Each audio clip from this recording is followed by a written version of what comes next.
Papa Francesco ha incontrato ieri 7.000 bambini riuniti nell'Aula Paolo VI, provenienti da 84 paesi del mondo, in occasione della manifestazione patrocinata dal Dicastero per la Cultura e l'Educazione, sul tema Impariamo dai bambini e dalle bambine.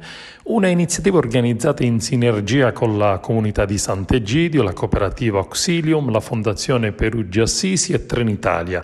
E così il discorso preparato dal Santo Padre a un certo punto viene accantonato per lasciare spazio alle curiosità dei piccoli protagonisti. Domande, curiosità dei piccoli al Santo Padre su come organizza la giornata, l'ambiente, la pace, la povertà nel mondo. La loro è un'età meravigliosa, ha detto Papa Francesco, un'età da cui si può e si deve imparare, soprattutto ad essere messaggeri di pace, a tendere la mano in segno di amicizia, ad essere fratelli e non nemici. I bambini infatti ricordano com'è bella la vita nella sua semplicità, che la vita è un dono, che Dio ci ama, che siamo tutti fratelli.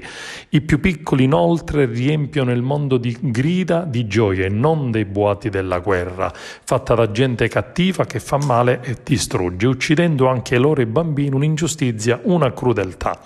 Stiamo vivendo, dice il Santo Padre, una guerra che toglie la pace, dobbiamo lavorare per la pace, una frase che Francesco ripete ad ogni istante e lo chiede sempre a voce bassa.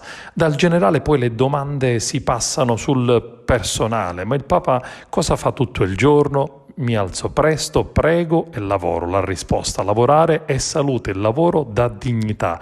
E ancora, il Papa si arrabbia e quando si arrabbia come fa a calmarsi?